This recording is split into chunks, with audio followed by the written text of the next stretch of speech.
Bonsoir. Peu après que le Sénat ait accepté la résolution budgétaire qui inclut le plan de 2 000 milliards de dollars de soutien contre la pandémie, la Chambre des représentants l'a également approuvé. Cela permet aux démocrates d'adopter le plan d'aide de Biden sans le soutien des républicains.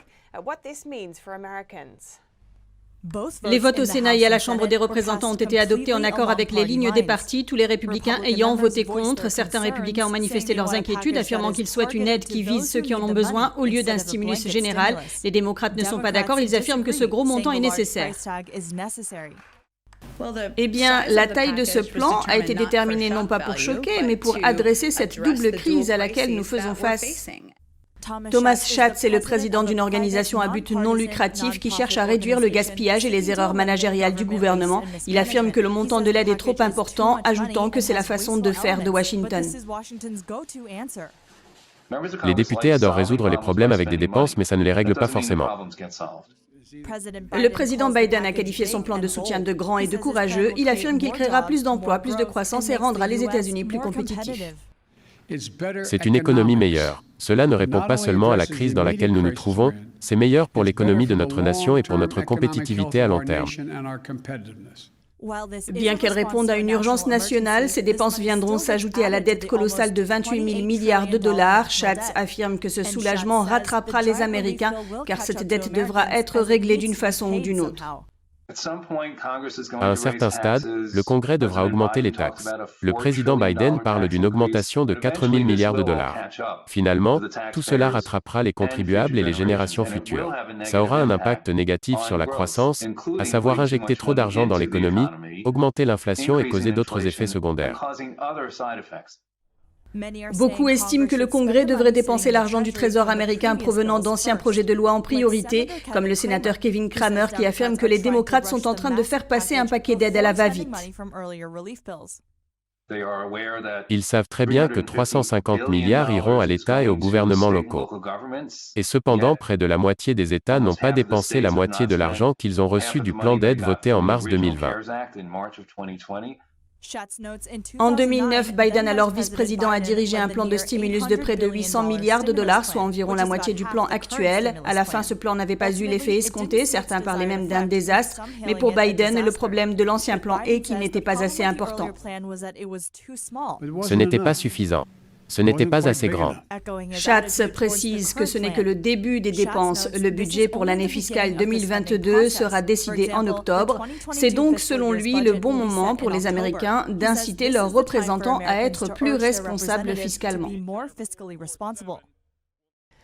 La députée Marjorie Taylor Greene affirme avoir digéré la décision de la Chambre de l'évincer de ses fonctions aux commissions.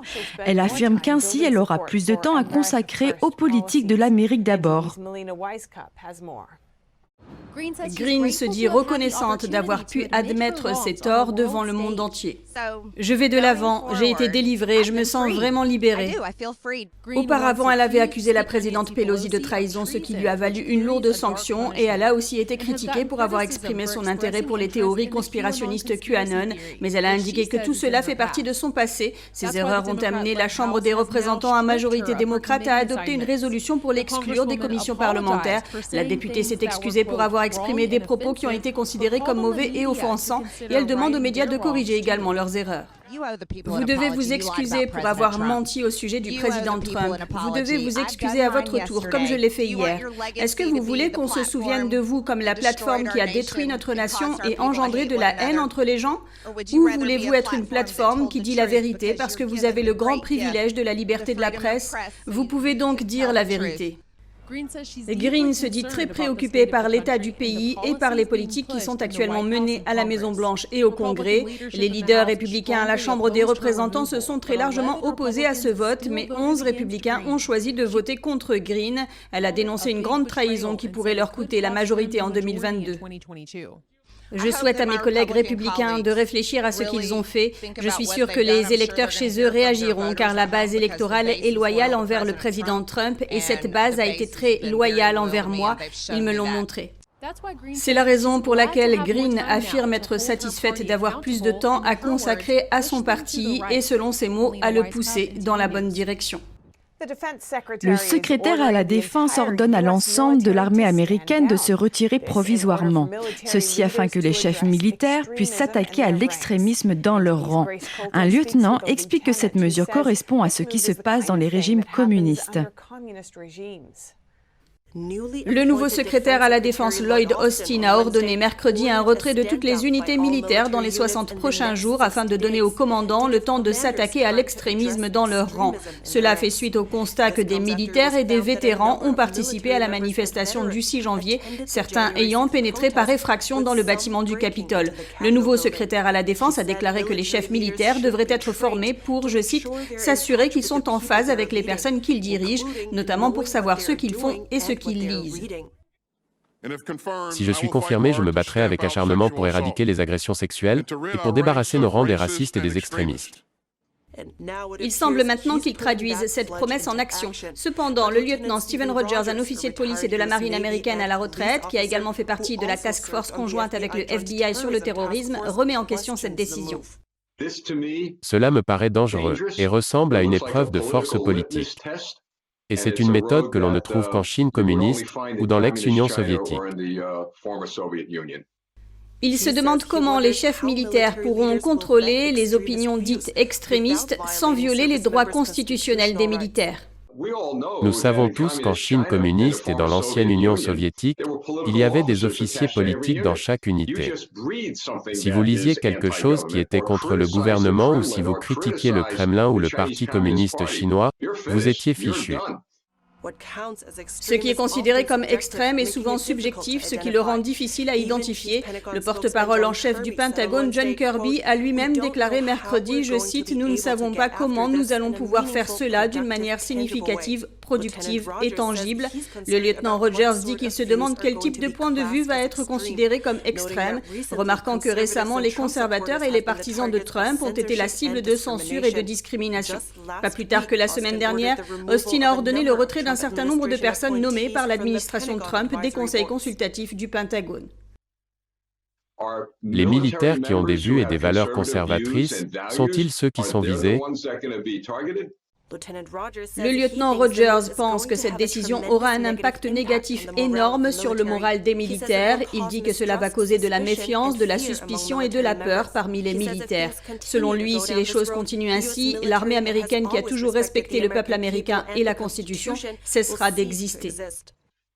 Et ils deviendront un autre bras du gouvernement.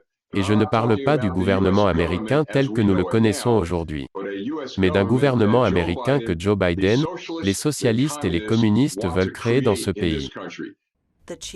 Le porte-parole en chef du Pentagone a déclaré qu'il n'y a pas encore de décision sur la durée de la pause militaire. Il a déclaré que des supports de formation seront développés et envoyés aux unités afin qu'elles puissent discuter de la question. De nouveaux rapports mettent en lumière le prix considérable qu'il faudra payer pour maintenir les troupes de la garde nationale à Washington jusqu'en mars. Les quelques 5000 soldats sont sur place à la demande de la police du Capitole. Bloomberg avait d'abord publié une estimation et maintenant le Hill indique qu'un responsable de la défense a confirmé que le prix à payer sera de près de 5 millions de dollars pour maintenir les troupes sur place. Il n'y a pas eu de répartition des coûts. Le secrétaire des armées par intérim de la garde a déclaré qu'ils sont préoccupés par le fait que certaines protestations légitimes pourraient être utilisées par des acteurs malveillants ou que d'autres problèmes pourraient émerger. Mais certaines personnes, y compris des législateurs républicains, ont réexaminé la présence militaire actuelle, affirmant qu'il ne semble pas y avoir de menaces spécifiques et crédibles pour justifier cette intervention. Le président Emmanuel Macron a fustigé Facebook et Twitter pour avoir réduit au silence l'ancien président Trump. Selon lui, la gouvernance démocratique sur Internet est l'un des défis essentiels de notre époque. Nous étions vraiment mécontents. Le président français Emmanuel Macron a déclaré qu'il ne voulait pas vivre dans une démocratie où les décisions clés sont prises par les réseaux privés de médias sociaux. Ce nouveau règlement, cette nouvelle gouvernance d'une certaine manière, doit être démocratique et discutée entre nos dirigeants. S'adressant au groupe de réflexion du Conseil Atlantique, Macron a déclaré que la vie des gens se déroule de plus en plus sur Internet et selon lui, cet espace aurait besoin d'une régulation et d'une gouvernance démocratique. Il a analysé les émeutes du Capitole et la réaction des plateformes de médias sociaux comme Facebook et Twitter. Macron a déclaré que ces plateformes avaient, je cite, « aidé le président Trump à être vraiment efficace pour se faire entendre, puis ils lui ont coupé la parole ». À la seconde même où ils étaient sûrs que c'était fini, ce pouvoir a soudainement coupé le micro. Twitter a fermé définitivement le compte de Trump qui comptait 89 millions d'abonnés. Facebook a également interdit l'ancien président pour une durée indéterminée et les plateformes de médias sociaux rivales favorisées par les partisans de Trump ont également été fermées. Ils ont tué toutes les plateformes où il était possible pour lui et ses partisans de s'exprimer. Macron a déclaré que ce n'était pas aux sociétés de médias sociaux de juger si le discours de Trump était approprié ou si Trump devait perdre sa capacité à s'exprimer publiquement par la suite. Selon Macron, ces décisions devraient être prises dans un cadre législatif ou réglementaire, démocratiquement discuté et approuvé par des dirigeants démocratiquement élus. Les douaniers américains ont saisi plus de 12 millions de masques faciaux et de kits de tests contrefaits au cours de la dernière année fiscale. Plus de la moitié d'entre eux provenaient de Chine. Le service des douanes et de la protection des frontières affirme que ces faux produits menacent la santé et la sécurité des Américains. Entre octobre 2019 et septembre 2020, les douaniers américains ont saisi 12 millions de masques contrefaits et plus de 170 000 kits de tests du virus du PCC qui ne répondent pas aux normes FDA. Ils ont également saisi plus de 38 000 comprimés de chloroquine interdits par la FDA. Selon les douanes américaines, environ 51% de ces produits non conformes provenaient de Chine. De plus, en décembre dernier, les douaniers de Cincinnati ont saisi plus de 10 000 masques chirurgicaux contrefaits dans une cargaison en provenance de Chine. Les boîtes contenant les masques étaient frauduleusement étiquetée comme étant fabriquée aux États-Unis. Le coût de cette marchandise, si elle était conforme, s'élèverait à plus de 65 000 $. Et au cours de la dernière année fiscale, les douaniers ont été débordés par l'interception d'importations issues du travail forcé. Le rapport indique que les fonctionnaires ont émis un nombre record de 13 arrêtés interdisant de telles importations. La Chine est encore une fois le pays d'où proviennent la plupart de ces produits, notamment des gants jetables, des fruits de mer et du coton. Dans la région chinoise du Xinjiang, le régime chinois a détenu plus d'1 million de Ouïghours, de Kazakhs et de Kirghizes dans des camps de détention. Les détenus y sont soumis au travail forcé, à la torture et à l'endoctrinement politique. En janvier, le service des douanes a interdit tous les produits issus des textiles, du coton et les produits à base de tomates importés de la région chinoise du Xinjiang. Le sénateur Ted Cruz réitère ses inquiétudes concernant la candidate du président Biden au poste d'ambassadrice aux Nations Unies. En cause, les commentaires élogieux qu'elle a faits en direction du PCC en 2019.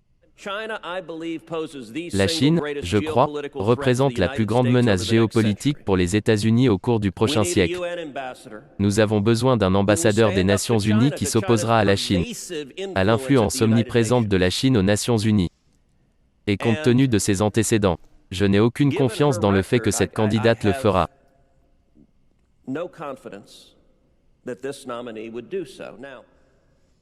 Dans un discours, Cruz s'est dit très inquiet de la position de Linda Thomas-Greenfield en faveur de Pékin. Il s'est joint à 3 de ses collègues de la Commission des Relations étrangères du Sénat pour voter contre la confirmation de sa candidature. Le sénateur du Texas a depuis longtemps adopté une position dure contre le régime communiste. Et il a appelé à réévaluer les relations entre les États-Unis et la Chine, dans le contexte de la mauvaise gestion de la pandémie par Pékin. Le régulateur britannique des médias Ofcom révoque la licence de diffusion d'une chaîne de télévision publique chinoise. L'Ofcom a conclu que le média télé chinois CGTN était sous le contrôle ultime du Parti communiste chinois. Selon la législation britannique, les détenteurs de licences ne peuvent être contrôlés par des organes politiques. L'Office des communications britannique avait précédemment jugé que la CGTN, qui diffuse en anglais, avait violé à plusieurs reprises les normes d'impartialité dans sa couverture des manifestations de Hong Kong. L'organe de régulation ajoute qu'en raison de la gravité des infractions, la CGTN pourrait faire l'objet de sanctions.